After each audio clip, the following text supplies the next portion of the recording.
Alô, galerinha do canal Bionline, o professor Marcos André, dando continuidade à gravação das nossas aulas e te chamando para conhecer a nossa plataforma www.bionline.com.br. E nesse cenário de pandemia, que inclusive nós já tínhamos antecipado, há mais de um mês atrás já tínhamos colocado aqui no canal o quadro pandêmico relacionado ao vírus, ao coronavírus e a doença Covid-19. Nós estamos aqui gravando, dando continuidade a essa gravação de aulas, especialmente nesse contexto nós vamos fazer uma revisão sobre vírus. Então eu gostaria do máximo da tua atenção para que a gente possa fazer uma revisão bem geral do que seriam esses vírus. Primeiro ponto importante, pessoal, os vírus são estruturas acelulares, ou seja, sempre que você trabalhar com a palavra acelular, ou seja, com o prefixo A, significa dizer que ele não tem célula.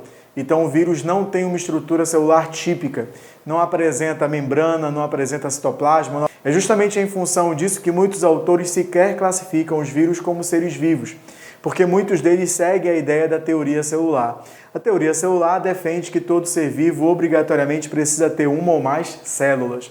E aí, o vírus, pelo fato de não ter uma estrutura celular típica, para alguns autores, sequer é classificado como ser vivo.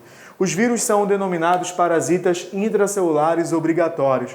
Qual é a justificativa? Primeiro, um vírus fora da célula, muitas vezes chamado de vírion, e alguns autores inclusive dizem que vírion é uma partícula viral completa, o vírus, ele literalmente, entre aspas, se cristaliza. Então, de fato, o problema do vírus, a alteração metabólica que o vírus causa, é quando ele invade a nossa célula. Então, os vírus só vão se reproduzir se ele estiver no interior de células-alvo. Então, fora da célula, ele não tem capacidade de se multiplicar, de se replicar. Ele só vai se replicar se ele estiver dentro de uma célula-alvo. E mais ainda, os vírus são organismos, para alguns autores, são elementos genéticos de transição para outros, são estruturas para alguns que são altamente específicos. O que quer dizer isso? Ele só vai entrar em células específicas. Ele interage de uma maneira específica para determinados grupos celulares. Fora essa capacidade de se reproduzir apenas no interior de célula, os vírus não têm metabolismo próprio.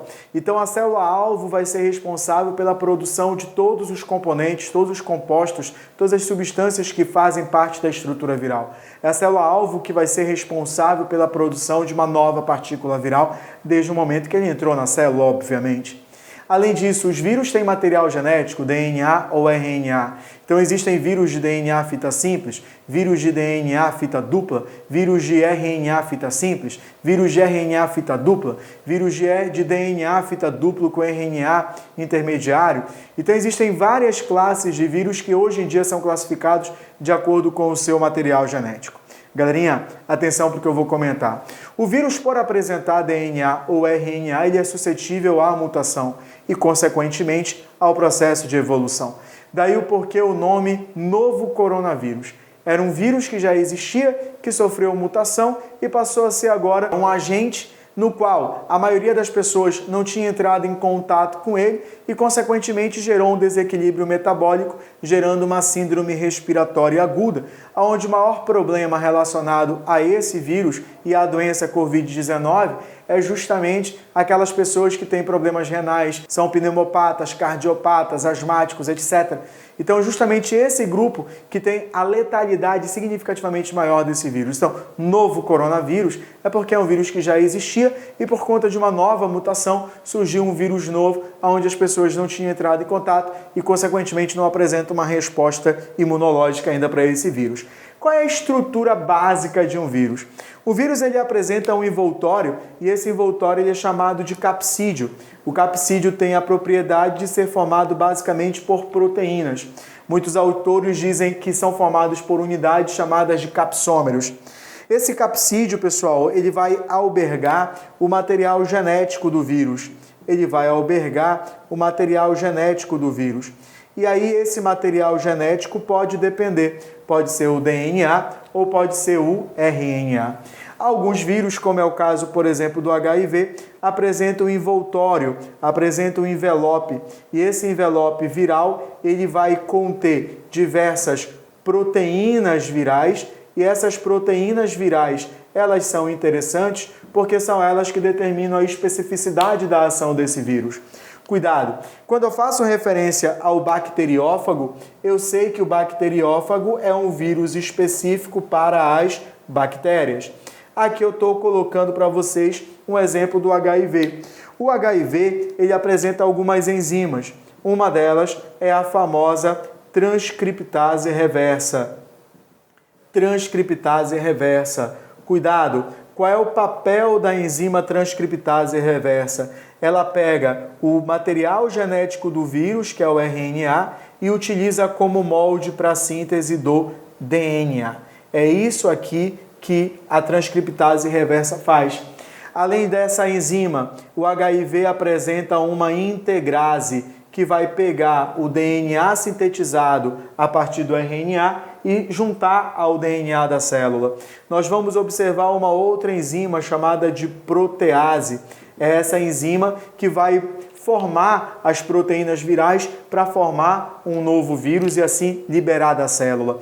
Perceba que o HIV ele é complexo e apresenta essas várias enzimas, daí vem a dificuldade do tratamento ou de uma forma profilática mais eficiente. A dificuldade do desenvolvimento de vacinas anti-HIV deve-se à capacidade de mutação desse RNA, desse material genético, que é significativamente maior do que um DNA. Então, assim, essa variabilidade genética viral dificulta o desenvolvimento de vacinas que são eficientes. Os tratamentos com os coquetéis antirretrovirais envolvem inibidor da protease, inibidor da integrase, inibidor da transcriptase reversa, como é o AZT, entendeu? Então você tem aí vários medicamentos que bloqueiam essas estruturas virais, impossibilitando assim a replicação do vírus. Quais são as etapas de uma replicação do vírus? A adsorção, quando o vírus interage com o receptor da célula-alvo. Penetração, quando há a entrada ou do capsídeo ou então há também a entrada do material genético como um todo. Alguns vírus, como o bacteriófago, injetam só o DNA. Outros, como o HIV, injetam o capsídeo na célula. Então, isso é o processo de penetração. Após a penetração vem a biossíntese, ou seja, a célula hospedeira produz as moléculas que vão fazer parte dos vírus. Então, todas as moléculas que fazem parte do vírus, especialmente o processo de multiplicação do material genético viral, seja DNA, seja RNA, é a própria célula hospedeira quem vai fazer. Posteriormente, tem a maturação, que é a formação de novas partículas virais dentro da célula-alvo. E, posteriormente, nós temos a liberação, que é a ruptura da membrana plasmática com a liberação de novas partículas virais. É muito comum você trabalhar com a ideia do bacteriófago, porque o bacteriófago, que é o vírus de bactéria, tem dois ciclos famosos, o lítico e o lisogênico. São bem simples. O lítico, a multiplicação do vírus, o vírus toma conta do metabolismo da célula e vai romper a célula. O lisogênico, por sua vez, o material genético do vírus é incorporado ao DNA bacteriano, se multiplica, propagando esse DNA viral e automaticamente, quando há mudança ambiental, ele assume o metabolismo da célula e assim promove a lise bacteriana. Perceba que o ciclo lisogênico pode se transformar no lítico, mas o lítico não pode se transformar em um lisogênico. Com relação ao coronavírus e à Covid-19, nós temos um vírus muito fácil de ser disseminado, ele está muito associado a superfícies, demora até às vezes, segundo alguns estudiosos, de 5 dias para sair de uma superfície. A rápida disseminação dele é o que gera a sua gravidade, tá? Então nós temos que tomar cuidado. Nós devemos evitar a exposição a pessoas que sejam infectadas. As pessoas infectadas, apresentando a síndrome respiratória, devem procurar um posto de saúde imediatamente, usar máscaras, tudo bem? Fazer a higiene da mão, lavar bem as mãos, utilizar o álcool em gel, limpar bem as superfícies. Pode também utilizar o hipoclorito, pode utilizar o álcool em gel, o álcool 70, desde que seja o álcool 70, pode ser o álcool líquido também, tudo bem? E neste momento, pessoal, a gente tem que manter um processo de ficar em casa, evitar aglomerações, porque é um vírus que é disseminado justamente por essa aglomeração.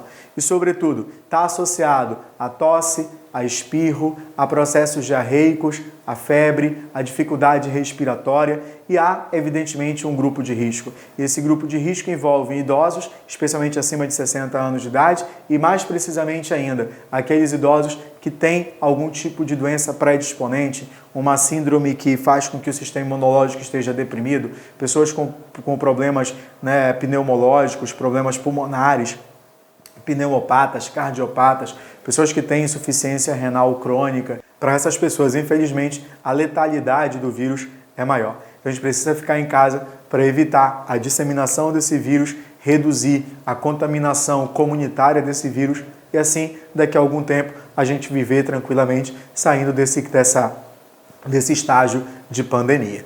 Tudo bem? Não deixe de acompanhar o meu canal, não deixe de visitar a minha plataforma www.bionline.com.br.